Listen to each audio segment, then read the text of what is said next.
கண்மணி என்பது அடுத்த வர எபிசோடில் பார்த்தீங்கன்னா கண்மணிக்கு சர்ப்ரைஸ் கொடுக்கணும்னு சொல்லிட்டு அன்பு வந்து கண்மணியை ஒரு இடத்துக்கு கூட்டிகிட்டு போவார். அது வந்து யாரும் இல்லாத ஒரு தீவு. அந்த தீவுக்கு பார்த்தீங்கன்னா கண்மணியை வந்து கூட்டிகிட்டு போவார். அப்போ போட்டில் போயிட்டு இருக்கும்போது பார்த்தீங்க அப்படின்னா யதார்த்தமாக அது என்ன நடந்துடும் அப்படின்னா போட்டு வந்து கவுந்து அவங்களோட திங்ஸ்லாம் கீழே விழுந்துடும். இவங்களும் கீழே விழுந்துருவாங்க. ஆனால் தண்ணியில் விழுந்த இவங்களை பார்த்தீங்க அப்படின்னா தண்ணி வந்து கரை சேர்த்துரும். ஸோ கரை சேர்த்தனால பார்த்தீங்க அப்படின்னா 2 பேரும் மயக்கத்தில் இருப்பாங்க.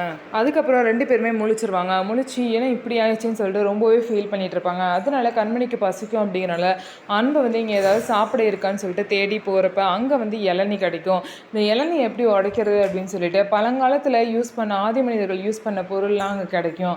அதை வச்சு பார்த்தீங்க அப்படின்னா அந்த இளநீ எப்படியாவது உடைக்கலாம் அப்படின்னு சொல்லிட்டு ட்ரை பண்ணிட்டு இருப்பாங்க. வீட்டில் பார்த்தீங்க அப்படின்னா அன்போட அம்மா வந்து இன்னும் இவங்களுக்கு கால் பண்ணால் சுவிட்ச் ஆஃப்னு வருது அப்படின்னு சொல்லிட்டு பயந்துக்கிட்டு புலம்பிகிட்டு இருப்பாங்க. அன்புக்கு மட்டும் வந்தால் பரவாயில்ல, கண்மணி ஃபோனு சுவிட்ச் ஆஃப்னு வருது, என்ன ஆச்சு, இவங்க எங்கே போனாங்க எதுவுமே தெரியலேன்னு சொல்லிட்டு ரொம்பவே பார்த்தீங்க அப்படின்னா வீட்டில் வந்து அவங்க அம்மா ஃபீல் பண்ணிகிட்டு இருக்காங்க. அவங்க அம்மாவுக்கு வீட்டில் உள்ள எல்லாரும் ஆறுதல் சொல்லிட்டு இருக்காங்க.